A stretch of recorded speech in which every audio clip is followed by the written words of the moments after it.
During the French Revolution, there were thousands of people who made their way to their executions. The King Louis XVI and Marie Antoinette, his queen, would both lose their heads on the revolutionary execution device known as the guillotine, which would be used in many other countries for centuries after the Revolution. Anyone who dared to speak out against it was dragged to the scaffold and was beheaded on the guillotine, often without trial, and the wives of some men who shed a tear as they watched their loved ones being executed were even brought to the device next to lose their heads. It was a tough time, but one woman who was executed for assassinating a Jacobin leader, Jean Paul Marat, was Charlotte Corday, who was just 24 when she was executed in Paris. But what is her story? Join us today as we look at the horrific execution of the Angel of Assassination, and remember to support our channel. Please make sure to subscribe. Charlotte Corday was born in a small hamlet in Normandy, and she was part of a low-key aristocratic family. As a young girl, her mother and older sister passed away, and their father could not deal with the loss of his wife and daughter. Because of this, he sent Charlotte and her younger sister to a convent in Caen, and whilst here they delved into the extensive library inside the abbey. Charlotte learned a great deal, and she also lived with her cousin, and the two became very close.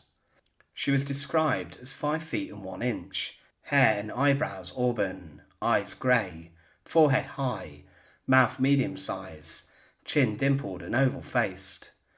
However, as the French Revolution broke out across the land, Charlotte began to take the side of the Girondins, and she admired their speeches and also favoured many of the groups that were living in Caen. She respected their ideas for France and liked their way of thinking, and she thought it would be the Girondins that would save the country from the evils of the monarchy and also the terror. They were more moderate with regards to the revolution, and they were not so keen on the radical elements of the terror, but Charlotte Corday would begin to plan to murder one of the most outspoken and popular Montagnard radicals, Jean Paul Marat. He was a fierce writer and speaker who took a strong stance towards the new leaders and institutions of the revolution. Charlotte would begin to plot to assassinate Marat, and to many across France, she would later become a hero and a champion to those who were against his ideas. Jean Paul Marat was part of the radical Jacobins, and he was a key player in the Reign of Terror and the mass executions being carried out across the country.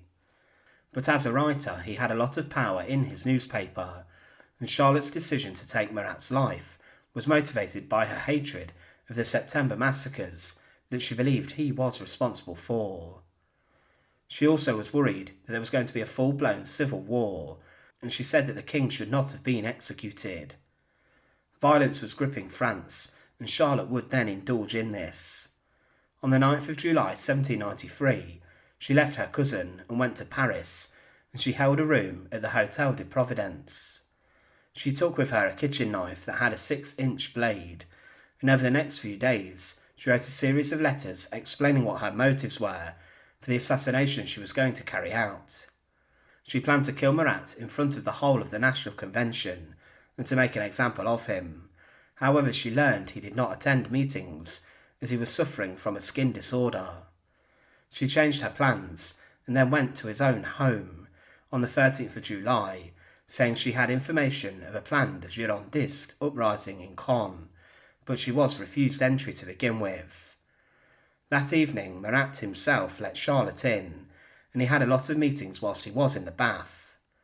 Marat wrote down the names of the Girondins that Charlotte gave him, and as he was doing this, Charlotte pulled out her knife and she stabbed it deep into his chest. He screamed, "Help me, my dear friend," and then whilst in the bathtub, he died. As Marat screamed, an attendant rushed to the room, and Charlotte was seized as attempts to revive him took place, but officials managed to take Charlotte away, as crowds were there, ready to lynch her. But Charlotte was then to be tried. She sent a letter to her father which read, "Forgive me, my dear papa, for having disposed of my existence without your permission. I have avenged many innocent victims. I have prevented many other disasters. The people, one day disillusioned, will rejoice in being delivered from a tyrant. If I tried to persuade you that I was passing through England, it was because I hoped to keep it incognito, but I recognise the impossibility. I hope you will not be tormented. In any case, I believe that you would have been the defender in Caen. I took Gustave Daucher as a defender. Such an attack allows no defence in its form. Goodbye, my dear Papa, please forget me, or rather rejoice in my fate. The cause is good. I kiss my sister whom I love with all my heart, as well as all my parents. Do not forget this verse by Corneille. Crime is shame, not the scaffold. It is tomorrow 8 o'clock that I am judged. This 16th of July. Charlotte was interrogated a number of times by high-up revolutionary officials. She said she was a Republican, and had been even before the revolution, but they wanted to know if she was part of a bigger conspiracy. She said I alone conceived the plan and executed it, and she claimed she killed the monster that was Marat. She said she was lucky killing him in one blow, and she did ask an old friend to defend her, but this was not possible. But everything was all in vain, as she would be sentenced to death for the crime of murder. After the sentencing, she asked if she could have a portrait painted of her, and she said, "Since I still have a few moments to live, might I hope that you will allow me to have myself painted?" This was granted, and a portrait was made. However, 4 days after the murder of Marat, she was to be executed. At the Place de Grève, Charlotte was brought in front of a crowd on the 17th of July, 1793, and she was wearing a red overblouse. She was condemned as a traitor, and the executioner said she had assassinated a representative of the people.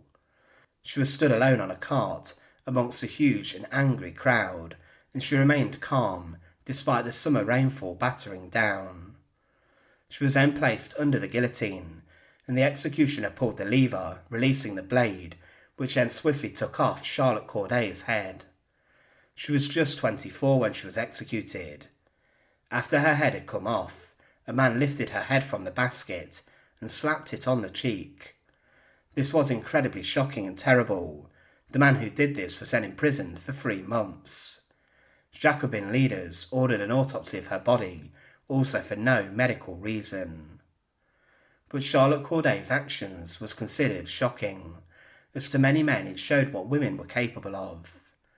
Many believed she was a villainous murderer, and others said she was a hero and a heroine. She was later referred to as the Angel of Assassination, following her murderous actions, and she was one of just thousands of people who went to their deaths on the guillotine during the French Revolution. Thanks for watching. To support our channel, please make sure to subscribe, and once again, thank you so much for watching.